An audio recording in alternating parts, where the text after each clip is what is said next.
Hindi yung tayo yung nagtatayo ng barrier. Ano? Ganun po kadalasan ng evangelism natin eh. Sinasabi agad natin kung ano yung mga bawal, sinasabi natin kung ano yung mga hindi dapat nilang gawin.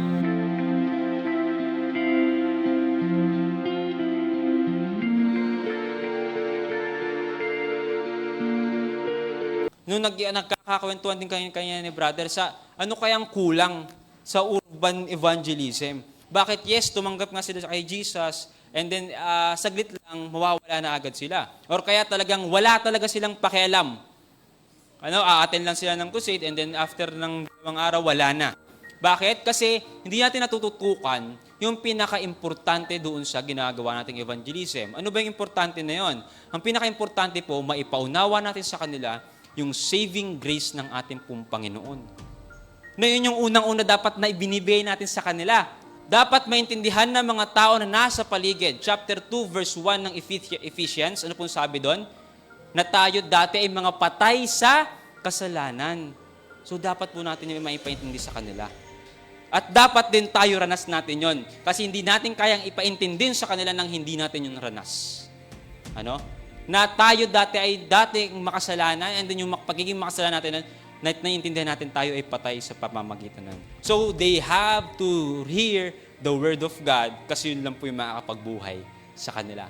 Kailan sumisilang yung faith ng isang tao? After they have been resurrected. So ganun po dapat ang maging evangelism natin. Dapat maintindihan natin na sila sa paligid natin. Kahit anong sabi mo ng doktrina dyan, hindi ka iintindihin yan kasi sila ay mga patay.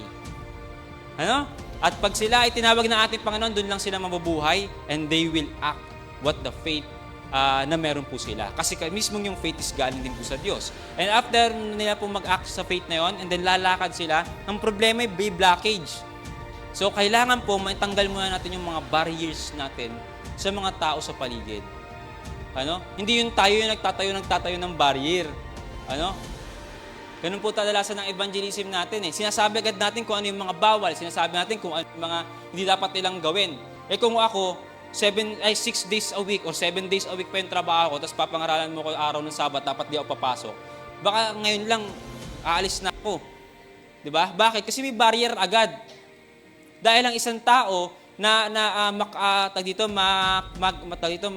matatapik yung kanya pong kinabubuhayan, medyo aalma yan. Kita niyo yung kwento nung nakaraang lesson, di ba? Yung pinapunta yung mga demonyo sa baboy, nagalit sa kanya yung may-ari ng mga baboyan eh. Kasi yung kinabubuhay niya. Bakit? Kasi hindi naiintindihan ng may-ari ng baboyan kung ano at si Jesus. Pero yung pinagaling ni Jesus, naiintindihan niya. So dapat tayo ganun din, naiintindihan natin at alam din natin yung sinasabi natin sa mga tao. Ganun po. Kasi ang isang bagong buhay at ang isang bagong newborn Christian, hindi mo maaalis agad kung ano yung mga mali sa kanya. So nandito tayo mga kapatid para tulungan siyang alisin yung mga rap na nasa paligid niya at nasa buong katawan pa niya. Hindi tayo, ba yan? Adventist ka na, nagsisigarilyo ka pa rin. Di na kita papakatin ng pulpito pag ganyan ka pa. Alam niyo yan, nagkakaroon tayo ng judgment sa kanila, imbis na tulungan natin sila sa bagay ng yon.